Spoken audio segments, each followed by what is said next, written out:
বাঁকুড়ার ২ নম্বর ব্লকের মানকানালী গ্রাম পঞ্চায়েতের মগরা হাই স্কুল 2018 থেকে 2022-এর মধ্যে স্কুলের মেরামতি, সীমানা প্রাচীর, অতিরিক্ত ক্লাসরুম তৈরির জন্য 54,56,787 টাকা বরাদ্দ করেছিল জেলা শিক্ষা দপ্তর, যা স্কুলের নিজস্ব ব্যাংক অ্যাকাউন্টে জমা রাখার কথা।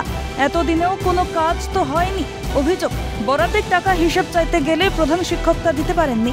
এরপরেই প্রধান শিক্ষক মুকেশ পাত্র এবং স্কুল পরিচালনা সমিতির সভাপতি বুদ্ধদেব শর্মার বিরুদ্ধে আর্থিক তছরূপের অভিযোগ তোলেন অভিভাবকরা। তাদের অভিযোগ, দুজনেই যোগসাজশ করে ওই টাকা আত্মসাৎ করেছেন। প্রধান শিক্ষক সহ অন্যান্য শিক্ষকদের আটকে রেখে বিক্ষোভ দেখালেন অভিভাবকরা। হেডমাস্টারকে জিজ্ঞাসা করলাম যে এত কিছু অরাজকতা হয়েছে, স্কুল ফান্ডে কোনো টাকা আসেনি? না, বলছে না, টাকা এসেছে। তো বলে টাকা কবে এসেছে, কত টাকা এসেছে? না, উনি বললেন 52 লাখ টাকা এসেছে, 19 সাল থেকে টাকাটা পড়ে আছে। আমি কাজ করতে পারিনি, নানা রকম শরীরে অসুস্থ থাকার জন্য কাজ করতে। আমরা বলি আপনার ওই যে বাহানা আমরা শুনতে চাইনি। আপনার ব্যাংকে কত টাকা আছে, আপনার ব্যাংকের অ্যাকাউন্ট বই আপডেট করে আনবেন। আপনি দায়িত্ব নিয়ে গার্জেন মিটিং ডাকবেন এবং ব্যাংকের বই যদি আপডেট না দেখাতে পারেন, হয়তো ব্যাংকের স্টেটমেন্ট আনবেন। আমরা কিন্তু সেই গার্জেন মিটিংয়ে আপনার স্টেটমেন্ট আমরা দেখতে চাইবো। স্কুল সভাপতির আর প্রধান শিক্ষক মহাশয়ের নামে অ্যাকাউন্ট আছে। আমরা মনে করছি সভাপতি বুদ্ধদেব শর্মা। স্কুলের পঠন পাঠন অত্যন্ত অবস্থা খারাপ, পরিবেশ খারাপ। 54 লাখ টাকার মতো 6 বছর ধরে উঠে আছে, কোনো কাজ করেন নাই। হিসাবপত্র না, সব স্যার বেশিরভাগ স্যার প্রতিদিনই আসে না। হেড স্যার তো বেশিরভাগ দিন আমাদের টিফিনের পরে আসে। প্রাইভেট টিউশনের উপর নির্ভর করে। তবে টিফিনের পর আমাদের কোনোদিনই ক্লাস হয় না বেশিরভাগই। এইটে ওঠার পর থেকে, আমরা এখন এইটে পড়ছি, তো এইটে ওঠার পর থেকে আমাদের টিফিনের পরে একদিনও ক্লাস হয়নি। আমাদের রুমে তো ফ্যানই নাই, আমরা তো বিনা ফ্যান এখন ক্লাস করছি।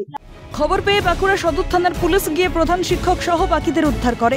টাকা আত্মসাতের অভিযোগ অস্বীকার করে প্রধান শিক্ষকের দাবি, শারীরিক ও পারিবারিক সমস্যার কারণে স্কুলে উন্নয়নের কাজ শুরু করতে পারেননি তিনি।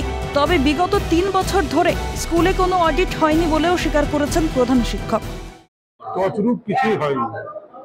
আমার শারীরিক অসুবিধার জন্য, পারিবারিক সমস্যার জন্য আমি কাজটা করাতে পারিনি। ডিআই সাহেবকে পারমিশন করেছি 3 মাসের জন্য কাজটা কমপ্লিট করতে হবে, এবং আমি টেন্ডারের জন্য কাগজপত্র কাজ জমা দিয়েছি। তবে হ্যাঁ, এটা মানছি যে কাজটা ডিলে হয়েছে আমার ব্যক্তিগত সমস্যার কারণে। এই জন্য কাজ 3 মাসের মধ্যে কমপ্লিট হবে, এসে আমি জমা দেবো।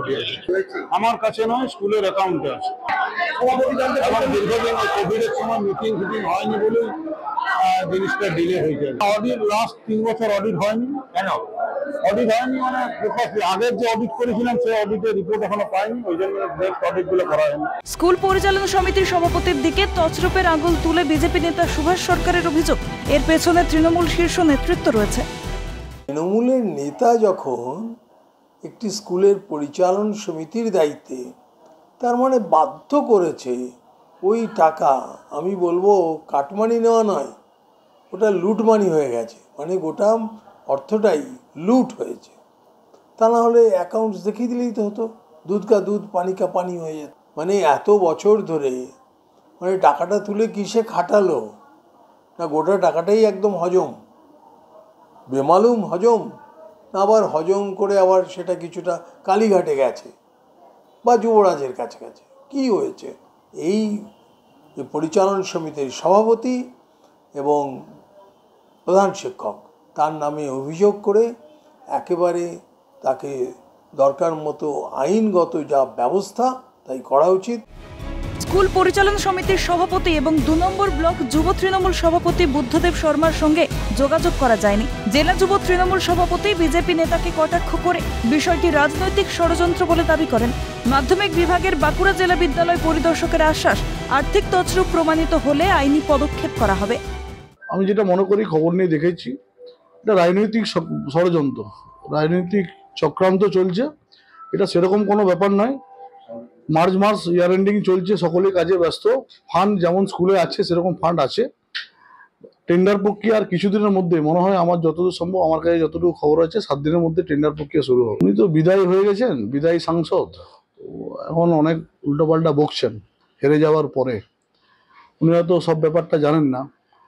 এটা যে ফান্ডটা আছে 50 লক্ষ ফান্ডটা, এটা স্কুলেই ফান্ডটা আছে, কোথাও কেউ এটার সাথে জড়িত নয়। কয়েকদিন আগে আমি আর আমাদের জেলা ডিও সাহেব কয়েকদিন আগে গেছিলাম, এনকোয়ারি ছিল ওই স্কুল নিয়ে একটি অভিযোগও আমরা বেশ কয়েক মাস ধরে পাচ্ছিলাম। আমি ওই স্কুলের প্রধান শিক্ষককে দেখে সম্ভবত পুজোর আগে একটু অ্যালার্ট করে দিয়েছিলাম।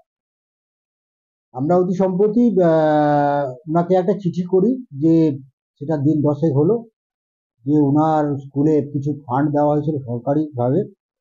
আমরা টাইম টু টাইম ইস্যু চেয়েছি, উনি ইস্যু দেননি। তার পরিপ্রেক্ষিতে আমরা একটা ভিজিট করি এবং ওনাকে একটা চিঠি করি যে এই যে টাকা অনুদান দেওয়া হয়েছিল তার খরচের হিসাবপত্রই দেওয়া। যে সময়সীমা দেওয়া হয়েছিল ওনাকে 7 দিন সময় দেওয়া ছিল, 7 দিনের মধ্যে দেননি।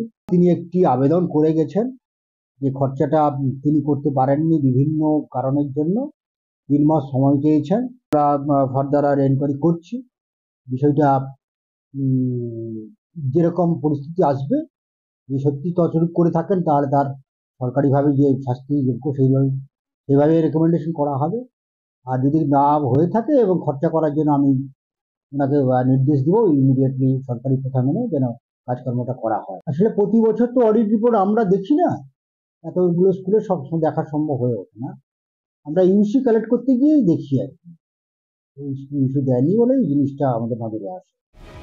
বিদ্যালয় পরিদর্শক বলছেন, গত কয়েক বছরে স্কুলের পরিকাঠামো উন্নয়নে এতগুলি টাকা বরাদ্দ করা হয়েছে, কিন্তু কোনো হিসেব নেই। অভিভাবকরা অভিযোগ তুলছেন টাকা আত্মসাতের। অভিযুক্তরা বলছেন কাজের বরাত টাকা শুরু হয়েছে, কোনটা সত্যি, আদৌ ঠিক কি ঘটেছে সেটা কি আদৌ প্রমাণিত হবে? আদৌ কি টাকার হিসেব মিলবে? শুরু হবে পরিকাঠামো উন্নয়ন? উত্তর এখনো অধরা। বাঁকুড়া থেকে স্বরূপ রায়ের রিপোর্ট, ক্যালকাটা নিউজ।